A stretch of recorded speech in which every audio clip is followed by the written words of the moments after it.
Voy a comenzar desde el inicio. Bienvenidos a este primer encuentro síncrono para la unidad curricular Introducción a la Psicología Clínica, sección R1. Quien les habla, la tutora y profesora Yosbeli Vázquez, y los estaré acompañando a lo largo del periodo académico 2025-3. El objetivo de este encuentro síncrono es darles a conocer la dinámica de funcionamiento de la asignatura, su estructura, socializar el plan de evaluación e informar acerca de las fechas claves del periodo académico que recién comenzó este lunes 10 de marzo y tiene como fecha de culminación el martes 1 de abril del presente año. Recordemos que el periodo académico se desarrollará a lo largo de las siguientes semanas, dentro de las cuales tendremos 2 actividades síncronas para conocer lo correspondiente a los temas de esta unidad curricular y 2 actividades sumativas. Las actividades síncronas se realizan en las semanas 1 y 2, siendo este el primero. El segundo encuentro será el próximo miércoles 19 de marzo, igualmente a las 7 de la noche. Se les enviará mensaje por el foro de anuncios como recordatorio del mismo. Con respecto a la evaluación, esta unidad curricular constará de 2 actividades sumativas basadas en la realización de 2 cuestionarios. El cuestionario número 1 evaluará las unidades 1 y 2. El cuestionario número 2 evalúa las unidades 3 y 4. Recuerden que tienen disponible tanto el banco de preguntas y respuestas sobre el cual estudiarán para la realización de las evaluaciones, así como varias publicaciones donde podrán profundizar la lectura de aspectos relevantes de la psicología clínica. Cada cuestionario tiene un valor de 50%. Ahora bien, conozcamos de qué se trata Introducción a la Psicología Clínica. Esta es una unidad curricular que tiene como competencia general analizar los fundamentos teóricos e históricos relativos al objeto y campo de estudio de la psicología clínica, a través de la construcción de un marco conceptual con la finalidad de la aproximación sistemática a los trastornos contemplados en los manuales diagnósticos con una actitud ética y reflexiva. Cuando hablo de manuales diagnósticos, me estoy refiriendo a los sistemas de clasificación que utilizamos tanto los psicólogos clínicos como los psiquiatras para el diagnóstico de los trastornos mentales y del comportamiento. Estos manuales son el DSM-5, que fue publicado en el año 2013. Esta es una propuesta de la Asociación Americana de Psiquiatría o APA. Su versión actualizada es el DSM-5 revisado, cuya publicación existe una de marzo del año 2022 y una más reciente de enero del 2025. Y la Clasificación Internacional de Enfermedades en su versión 11 o la CIE 11, que fue creada por la Organización Mundial de la Salud y está vigente desde enero del 2022.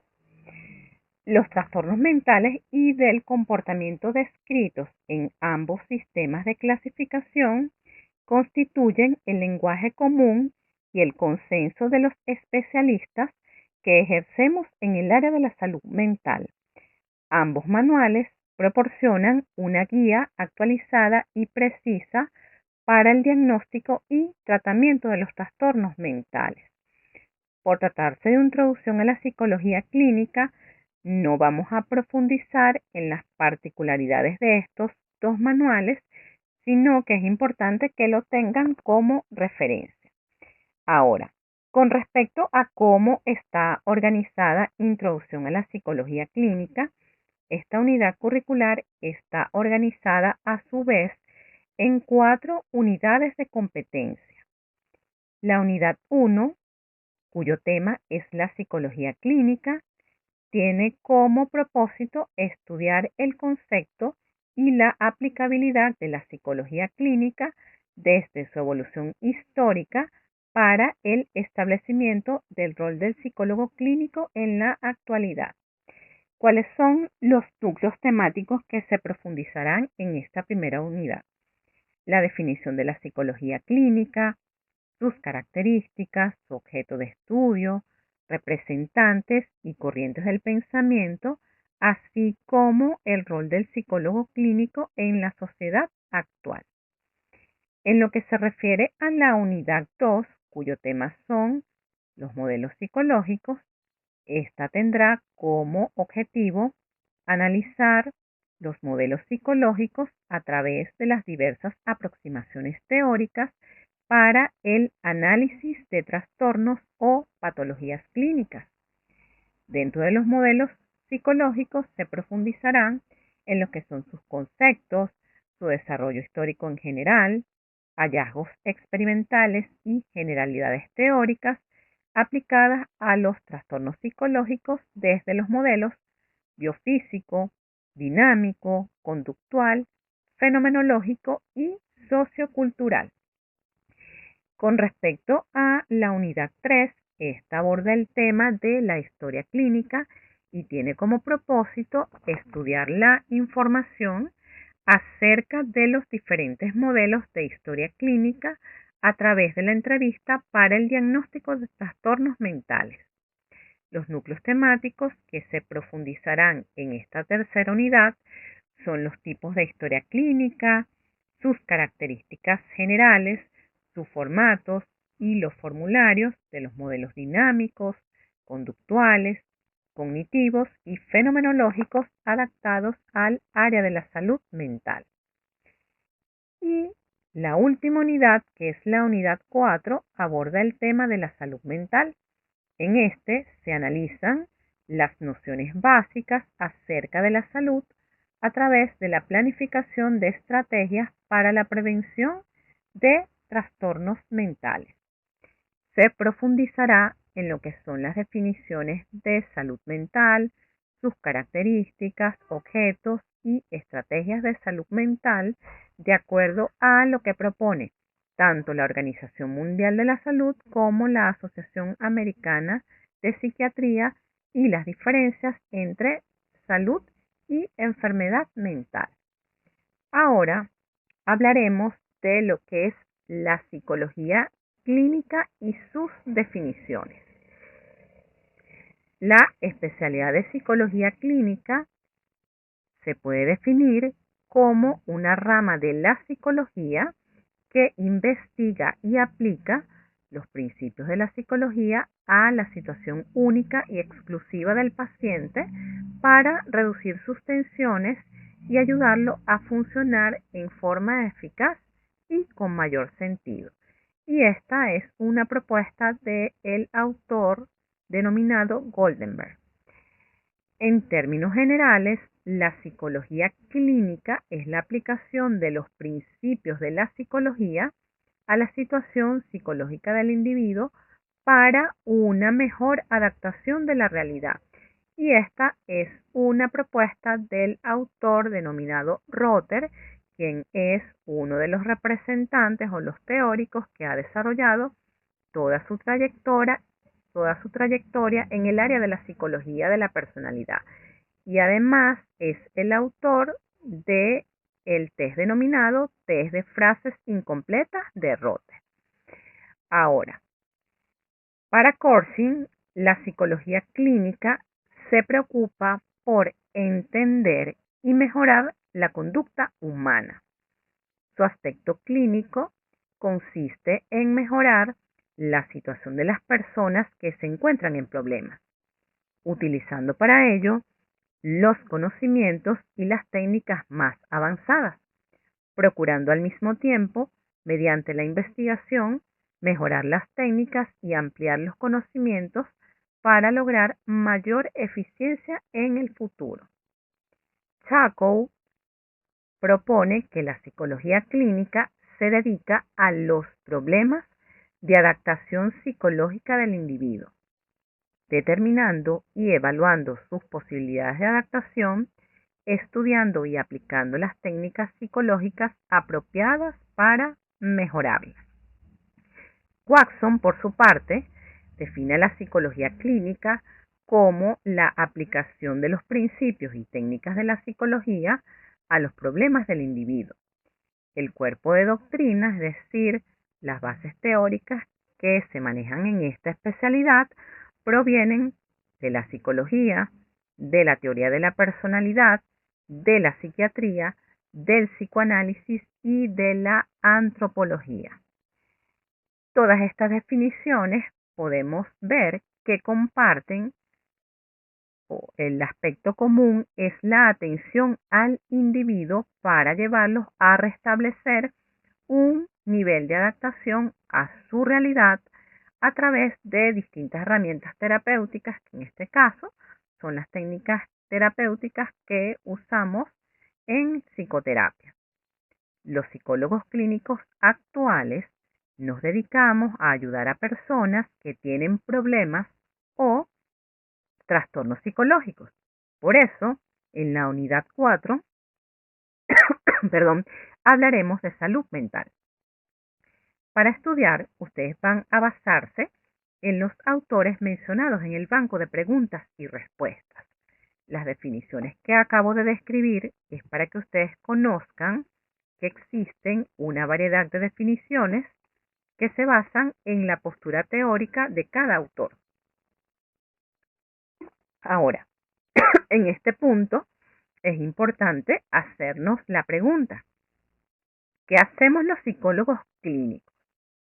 ¿Qué nos diferencia de un COAS? Quiero que compartan su opinión al respecto. ¿Qué creen ustedes que hacemos los psicólogos clínicos? ¿En qué nos diferenciamos de esos roles que pueden hacer un COAS, que actualmente están muy de moda? Pueden hacer uso del micrófono para hacer su intervención.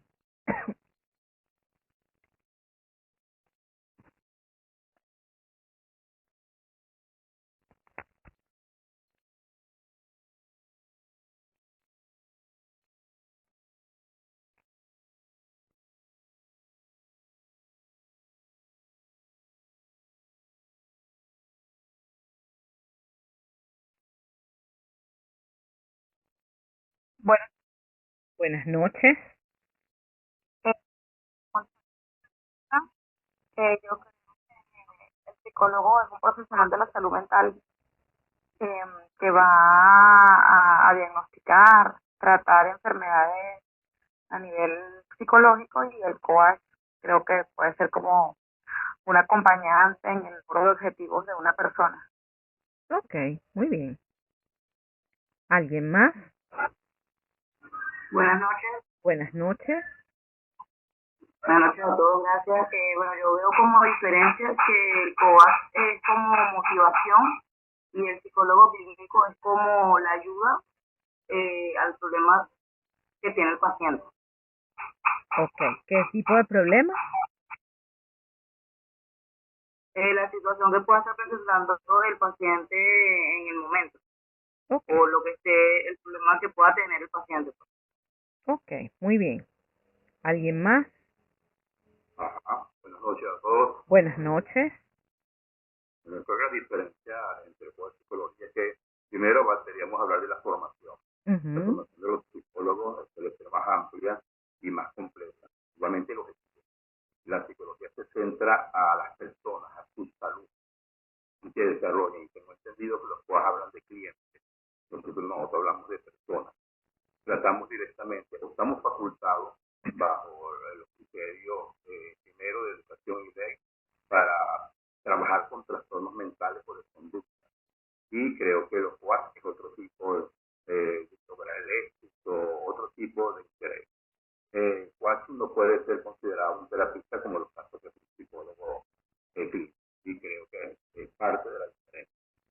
Muy bien. ¿Alguien más? Saludos, Dani, por acá. Definitivamente el psicólogo es un profesional de la salud. utiliza el método científico y está centrado fundamentalmente en los pasos de diagnóstico, evaluación, todo lo que gira o gravita en torno a la salud mental. El coach es un profesional que está utilizando sus recursos para tratar de conseguir las metas que se fijan en el individuo, generalmente fuera de la órbita de la salud mental. Muy bien.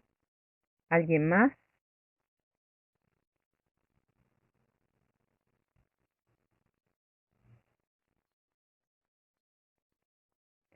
Bueno, creo que todos en las participaciones tienen claro que existen muchas diferencias entre lo que hace un psicólogo clínico y un coach.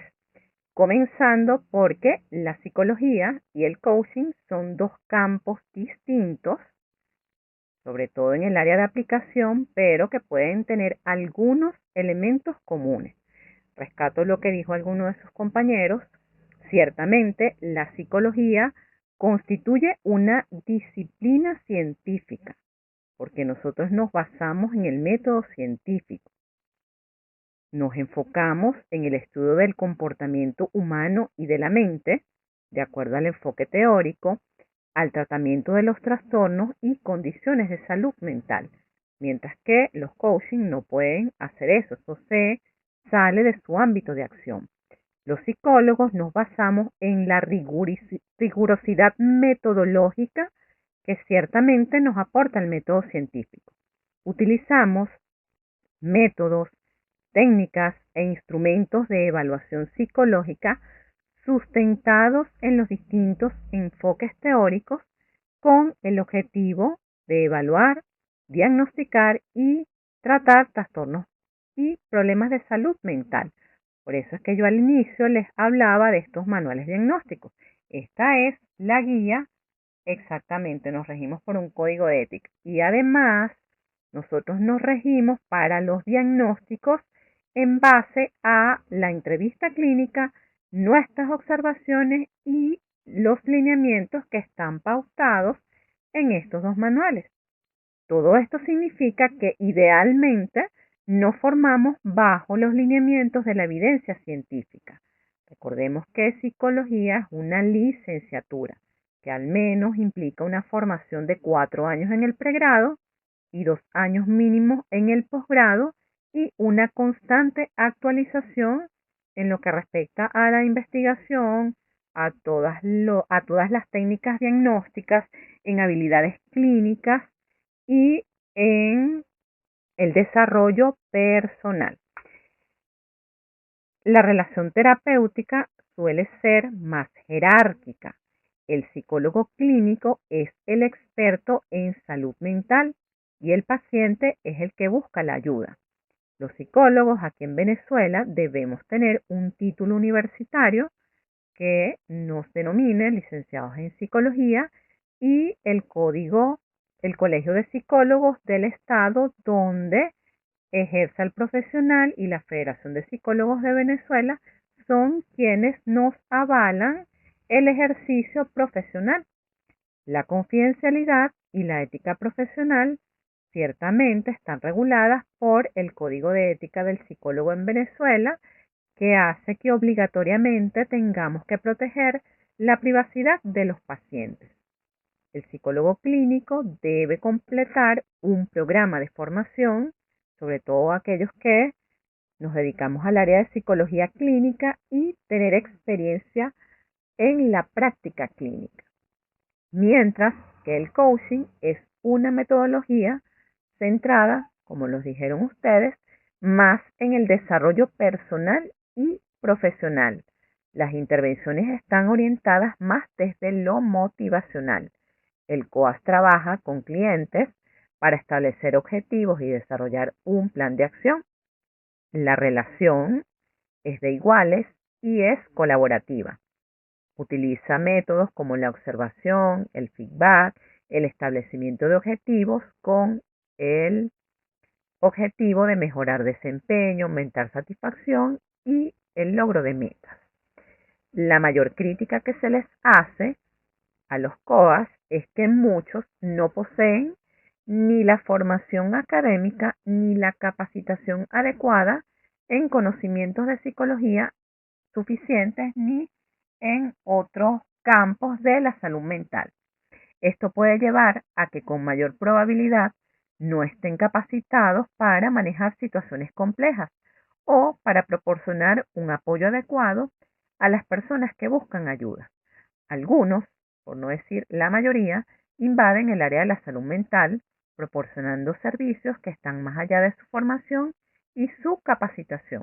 Y como dicen algunos psicólogos de la corriente humanista, pues hacen aquellas intervenciones y dejan un montón de procesos abiertos en esos clientes que muchas veces nos toca al psicólogo o al psicólogo que se dedica al área clínica, pues poder hacer una estructuración de todos estos procesos psicológicos que muy probablemente dejó abierto ese COAS. Resumiendo entonces, dentro de la formación del psicólogo clínico, idealmente se debe desarrollar además una serie de aptitudes personales y profesionales para poder brindar una atención efectiva y ética a los pacientes clientes.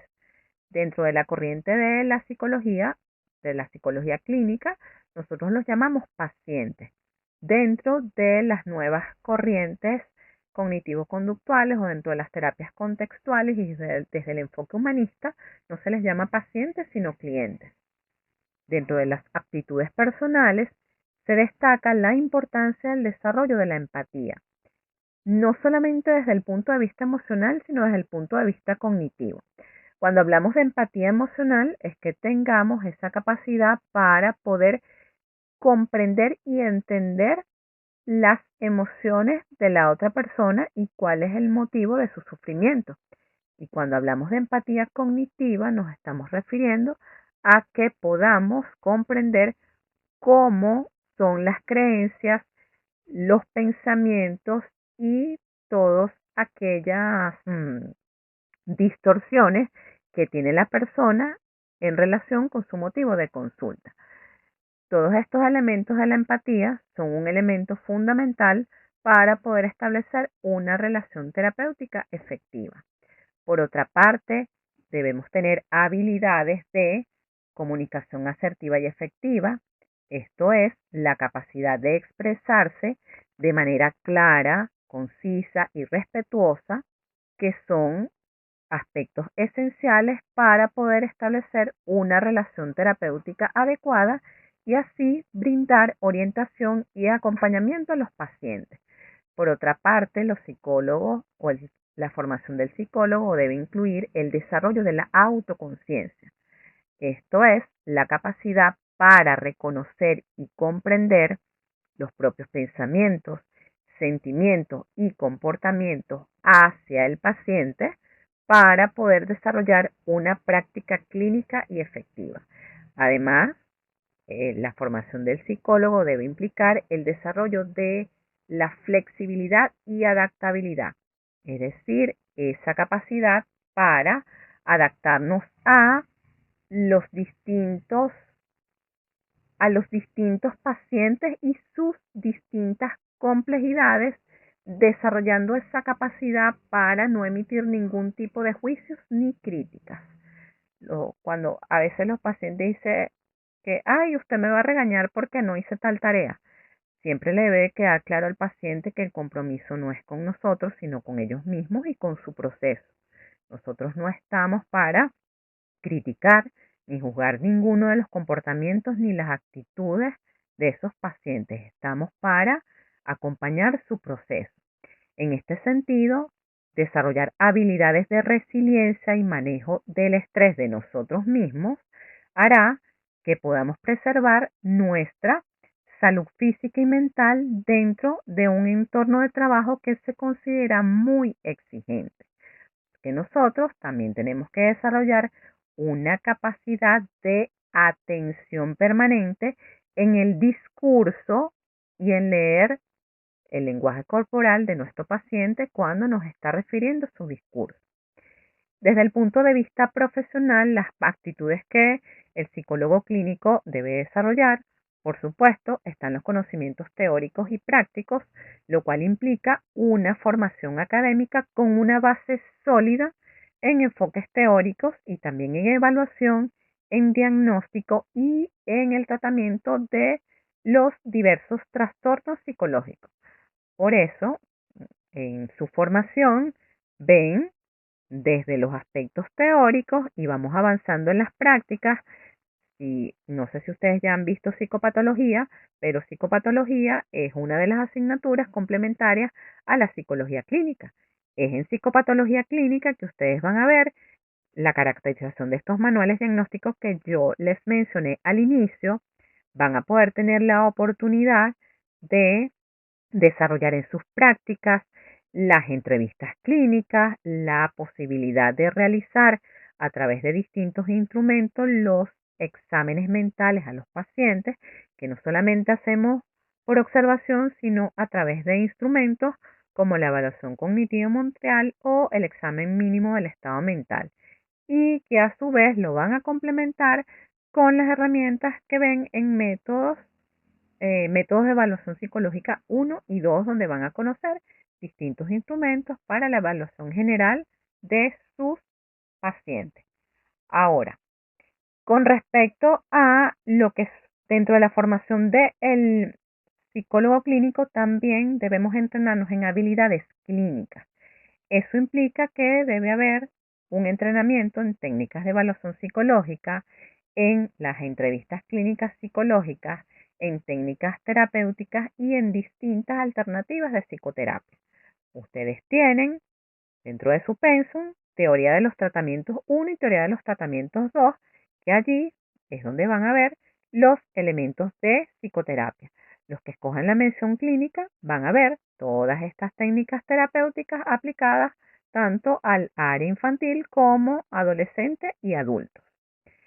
Dentro de esas habilidades clínicas también se debe desarrollar capacidad de análisis y síntesis para poder analizar y sistematizar toda esa información compleja que lleva a tomar decisiones bien informadas y a brindar una atención efectiva a los pacientes que estén bajo nuestra responsabilidad. Ahora, por otra parte, se deben desarrollar habilidades de investigación y capacidad para el trabajo en equipo, aunque a veces el rol del psicólogo clínico suele ser una tarea solitaria. Nos tenemos que valer del acompañamiento de otros colegas para supervisar nuestros casos. Por último y no menos importante, dentro de la formación del psicólogo clínico se deben desarrollar, como lo dijeron algunos compañeros por allí, las aptitudes éticas. Esto quiere decir que debemos tener un manejo del código de ética del psicólogo en Venezuela, debemos conocer los lineamientos de la APA o la Asociación Americana de Psicología, la capacidad para tomar decisiones éticas, el compromiso con la confidencialidad y la privacidad de los datos de nuestros pacientes.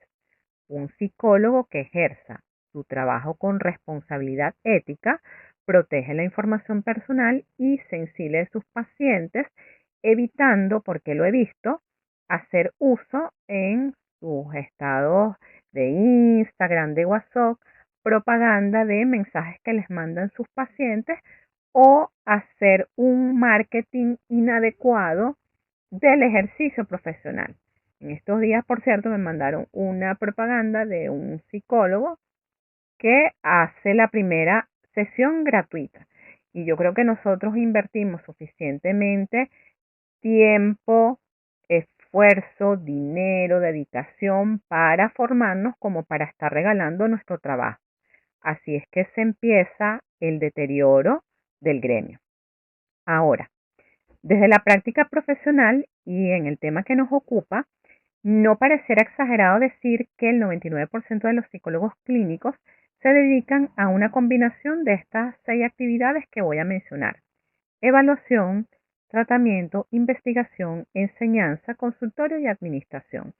Además que estamos formados y entrenados para evaluar patologías psicológicas. ¿Cómo lo hacemos?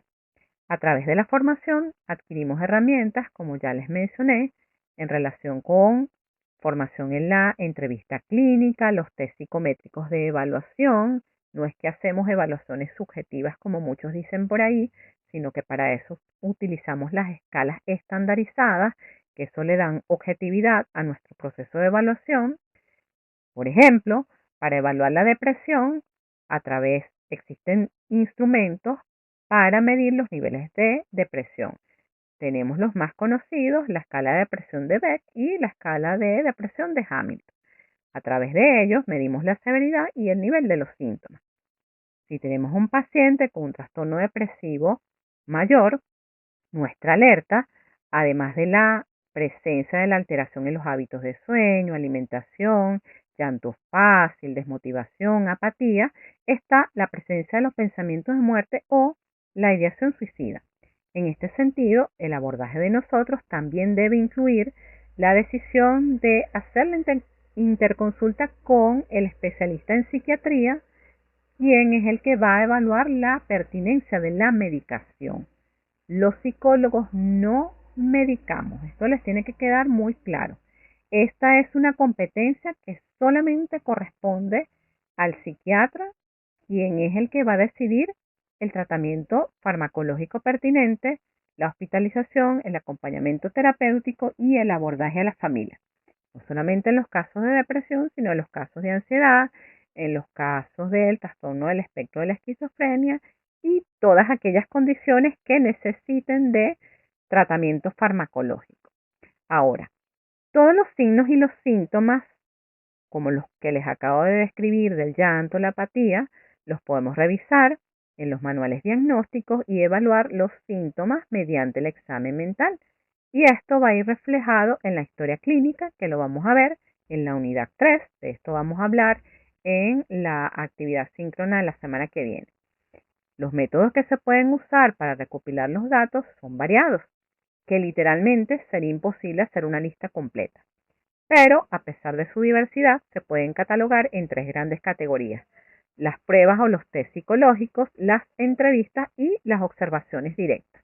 Las observaciones directas sí nosotros podemos hacer, sobre todo en el caso de niños o aquellos pacientes que quizás no hablan, esas observaciones directas en relación nos va a dar indicios de los signos. Los signos es lo que nosotros podemos ver objetivamente. Si está llorando, si está ojeroso, cómo camina, cómo se sienta, cómo habla. Estas son las herramientas de trabajo de nosotros.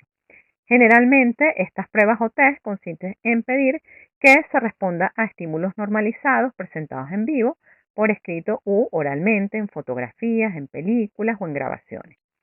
Las entrevistas clínicas son conversaciones cara a cara en las que el entrevistado da información en respuesta a preguntas sistemáticas o informales que el entrevistador hace sobre temas considerados importantes, que en el caso de nosotros es con respecto a su historia personal, su desarrollo, cómo fue su infancia, su adolescencia, sus hábitos, salud, alimentación, su condición física, las dificultades emocionales que ha tenido en distintos momentos de su vida, y todo esto nos va a dar la pauta, el motivo de consulta.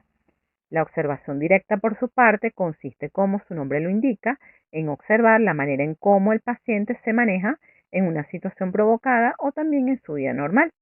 Y la intervención puede llamarse o se denomina psicoterapia, terapia psicológica, modificación de la conducta, asesoramiento psicológico o de otras maneras. Y esto va a depender de la orientación del psicólogo, de la formación, y puede darse en múltiples combinaciones de pacientes y psicólogos. Hago aquí un breve paréntesis antes de que terminemos para señalarles que si no se los han dicho sus otros tutores o profesores, la importancia de que ustedes hagan un proceso de terapia personal y la supervisión de sus primeros casos, en especial todos aquellos que se van a dedicar a la atención terapéutica de pacientes en el área clínica. ¿Por qué? Porque todos pasamos por dificultades de vida, duelos, comportamientos desadaptativos, inadecuado manejo del estrés, problemas de conducta en relación con nuestra regulación emocional, que si nosotros no los trabajamos, esto puede interferir en la atención de pacientes y restarle objetividad al proceso terapéutico. A nivel mundial, desde lo ético, se recomienda que los psicólogos hagan terapia para mantener una adecuada competencia profesional y eviten el daño a sus pacientes clientes. De hecho, ustedes los pueden buscar. Aquí en Venezuela existe la Asociación Venezolana de Psicoterapia y el aspecto común de todas las formaciones es que, aparte de la formación teórica, tienen que llevar un proceso de terapia personal y un proceso de supervisión de casos. Así que esa es la formación ideal del psicólogo clínico. En lo que compete a la supervisión clínica de los casos atendidos en psicología, esto va a facilitar el hecho de darle objetividad a los mismos, ubicar la intervención asertiva, adaptada al motivo de consulta, darle miradas distintas, también permite ubicar elementos que sean de provecho para lograr los objetivos de cada sesión de terapia. Para resumir, hemos hablado de cómo la psicología clínica es una herramienta para la intervención en salud mental, destacando su importancia a nivel tanto de diagnóstico, tratamiento y prevención de los distintos trastornos psicológicos o los distintos problemas en el área de salud mental. Con esto damos por culminada esta exposición para la primera actividad síncrona correspondiente a la unidad curricular Introducción a la Psicología Clínica.